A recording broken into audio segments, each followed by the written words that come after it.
साथियों नमस्कार। स्वागत है आप सभी का आपके अपने यूट्यूब चैनल में।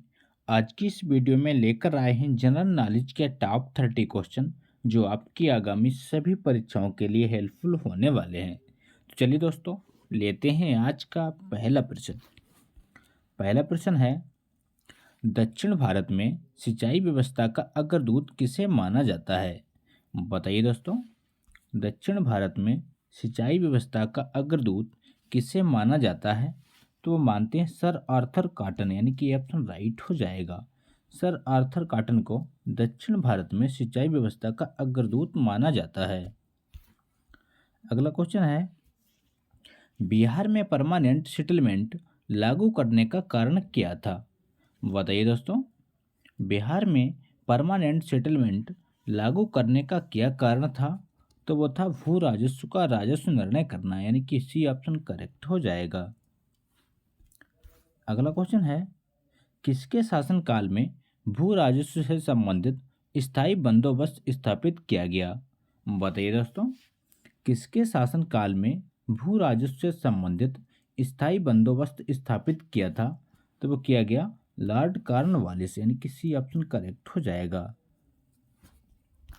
अगला प्रश्न है, स्थायी बंदोबस्त कब तथा कहाँ लागू किया गया? बताइए साथियों, स्थायी बंदोबस्त कब तथा कहाँ लागू किया गया? तो लागू किया गया था 1793 ईस्वी में बंगाल, उड़ीसा और बिहार में, यानी कि डी ऑप्शन करेक्ट हो जाएगा। अगला प्रश्न है, निम्नलिखित में से किसने 1793 ईस्वी में बंगाल में चिरस्थायी बंदोबस्त की शुरुआत की? बताइए साथियों, किसने 1793 ईस्वी में बंगाल में चिरस्थायी बंदोबस्त की शुरुआत की थी? तो वो की थी लॉर्ड कॉर्नवालिस, यानी कि ए ऑप्शन राइट हो जाएगा। अगला प्रश्न है, स्थायी बंदोबस्त किसके साथ किया गया? बताइए मित्रों, स्थायी बंदोबस्त किसके साथ किया गया? तो वो किया गया था जमींदारों के साथ, यानी कि ऑप्शन राइट हो जाएगा। स्थायी बंदोबस्त जमींदारों के साथ किया गया। अगला प्रश्न है, सर थॉमस मुनरो भू राजस्व बंदोबस्त से संबंध है? बताइए दोस्तों, सर थॉमस मुनरो भू राजस्व बंदोबस्त से संबंध हैं? तो वो हैं रैयतवाड़ी बंदोबस्त, यानी कि सी ऑप्शन राइट हो जाएगा।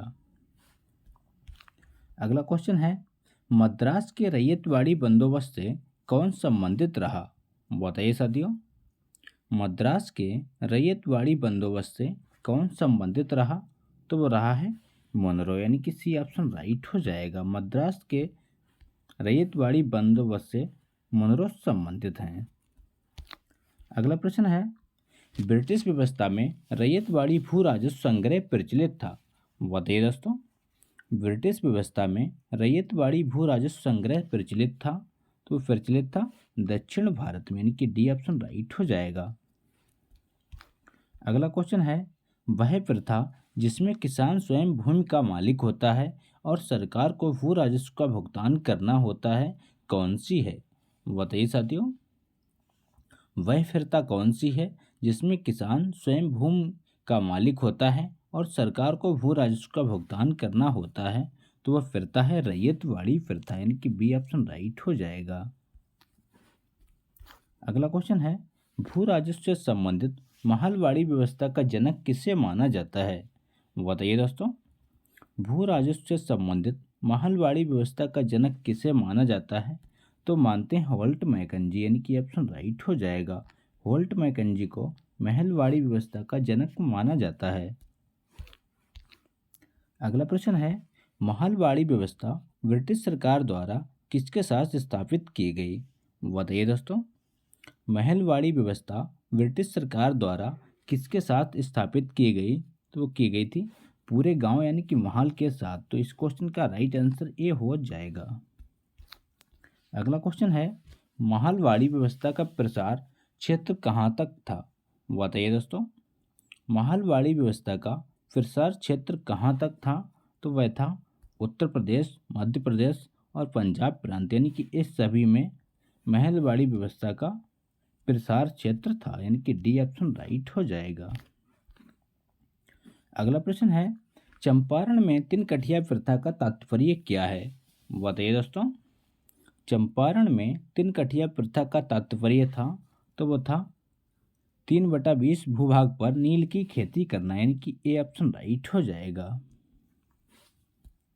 अगला क्वेश्चन है, तिनकठिया कानून किस स्थान पर किसकी खेती से संबंधित है? बताइए दोस्तों, तिनकठिया कानून किस स्थान पर और किसकी खेती से संबंधित है? आपके ऑप्शन है गोरखपुर, अफीम, बेगूसराय धान, चंपारण नील, बर्दवान धान।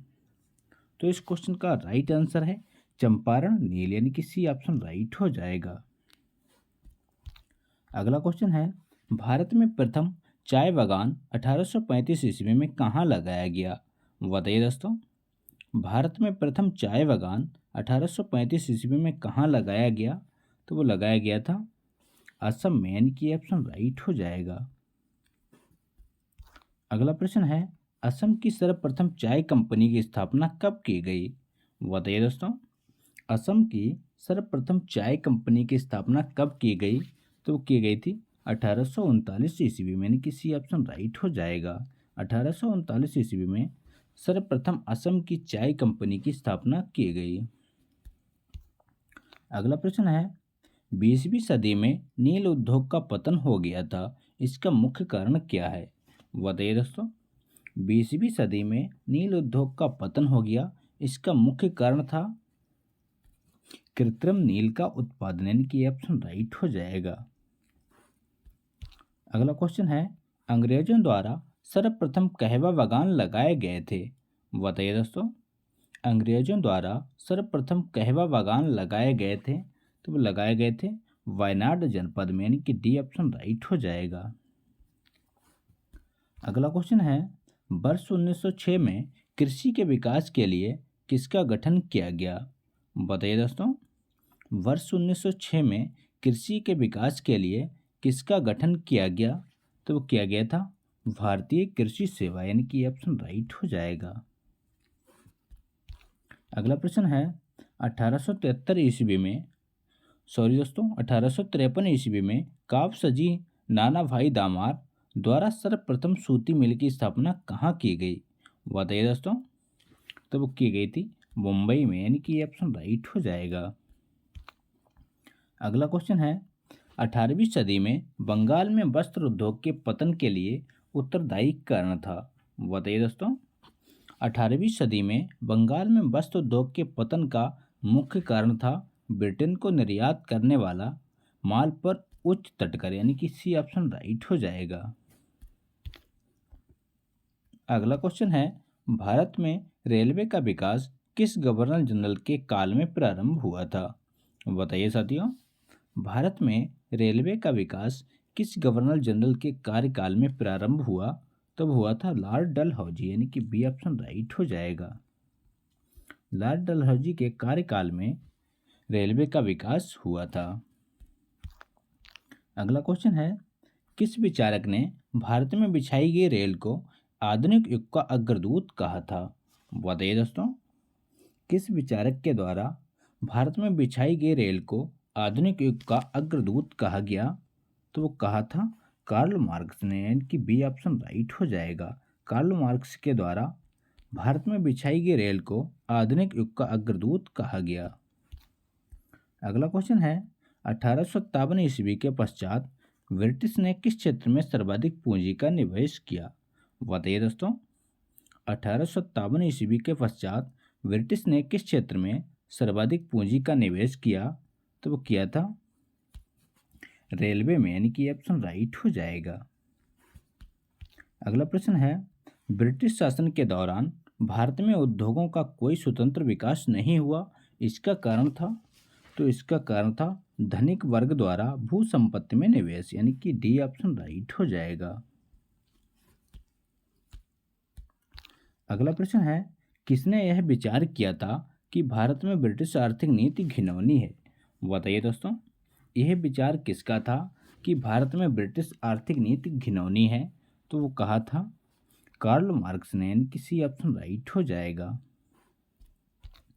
अगला प्रश्न है, भारत में पहली बार किसने वार्षिक आय को अनुमानित किया था? बताइए दोस्तों, इंपॉर्टेंट प्रश्न है। भारत में पहली बार किसने वार्षिक आय को अनुमानित किया था? तो वो अनुमानित किया था दादा भाई नौरोजी, यानी कि ऑप्शन राइट हो जाएगा। अगला प्रश्न है, निम्न में से कौन दादा भाई नौरोजी के उत्पादन सिद्धांत यानी कि ट्रेन ऑफ थ्योरी में विश्वास नहीं रखता? तो इस प्रश्न का सही जवाब है सर सैयद अहमद खान, यानी कि डी ऑप्शन राइट हो जाएगा। अगला प्रश्न है, भारत में ईस्ट इंडिया कंपनी का व्यापारिक एकाधिकार किस वर्ष समाप्त कर दिया गया? बताइए दोस्तों। आज का अंतिम प्रश्न है, भारत में ईस्ट इंडिया कंपनी का व्यापारिक एकाधिकार किस वर्ष समाप्त कर दिया गया? तो समाप्त किया था 1813 ईस्वी में, यानी कि बी ऑप्शन राइट हो जाएगा। तो ये थे दोस्तों आज के इंपॉर्टेंट क्वेश्चन। अगर वीडियो अच्छा लगा हो तो लाइक करें, दोस्तों के साथ शेयर करें, और चैनल पर नए हो तो चैनल को सब्सक्राइब करना ना भूलें। मिलते हैं नेक्स्ट वीडियो में, तब तक के लिए प्यार भरा नमस्कार।